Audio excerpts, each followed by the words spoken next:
ఓం నమో శ్రీ లక్ష్మీ వెంకటేశ్వరాయ శ్రీ మహాగణాధిపతయే నమ.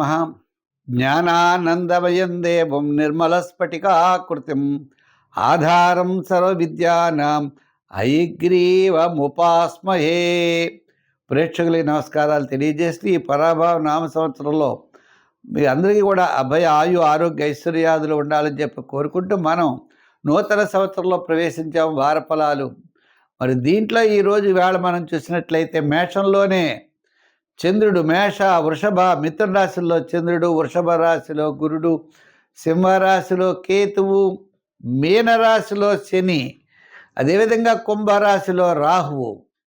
ఈ విధమైనటువంటి గ్రహాల యొక్క ప్రభావం ఎక్కువగా ఉంది. అదేవిధంగా మరి మీనరాశిలోనే రవి యొక్క ప్రభావం కూడా ఉంటుంది. అంచేత ఈ వారం మనం ఏ రాశుల వారికి గ్రహాల యొక్క పరిస్థితులను అనుసరించి ఎలా ఉందో ముందుగా తెలుసుకుందాం. మేషరాశి. ఈ మేషరాశి వారికి వారం చాలా ప్రోత్సాహకరంగా ఉంటుంది. వార ప్రారంభంలో కార్యజయం, ధనలాభం, వారం మధ్యలో పనుల్లో ఆలస్యం, వారాంతం ముఖ్యమైనటువంటి వ్యవహారాలన్నీ కూడా మీకు అనుకూలంగా ఉంటాయి. నూతనమైన ప్రయత్నాలు ప్రోత్సాహకరంగా ఉంటాయి. వృత్తి ఉద్యోగ వ్యాపారాదుల్లో అనుకూలంగా ఉంటాయి.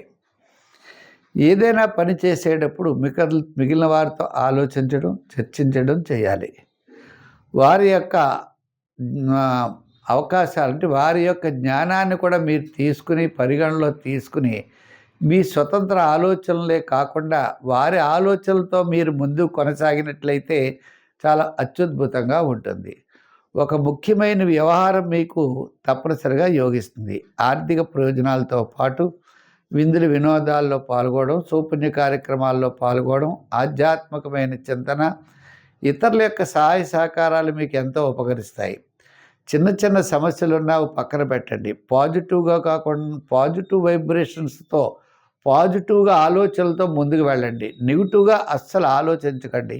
ఇది నీ చేయలేనేమో, ఇది ఇలా అవ్వదేమో అని అనడానికి లేదు. తప్పనిసరిగా ఎంతటి పనైనా మీరు పూర్తి చేయగలుగుతారు. మీలో ఒక నమ్మకం పెంచుకుని ఆ నమ్మకంతో పాటు మీరు ముందుకు వెళ్ళాలి తప్ప భయంతో కానీ వేరే వేరే ఆలోచనలతో కానీ వెనుకంజ వేయడానికి వీలు లేదు.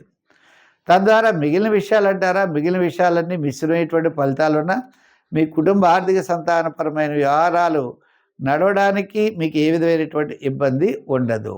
అయితే మరి ఈ రాశి వారు ఇంకా అనుకూలంగా ఉండాలంటే ఏం చేయాలి అంటే ఎక్కువగా శివారాధన చేస్తూ ఉండండి.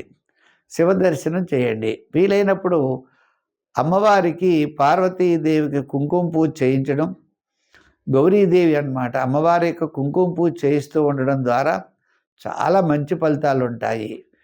అంతేకాకుండా మీకు ముఖ్యంగా చెప్పాలంటే సంఖ్యల్లో 9, రంగుల్లో ఎరుపు ఆరాధనలో అమ్మవారి యొక్క ఆరాధన విశేషమైనటువంటి ఫలితాలు ఉంటాయి.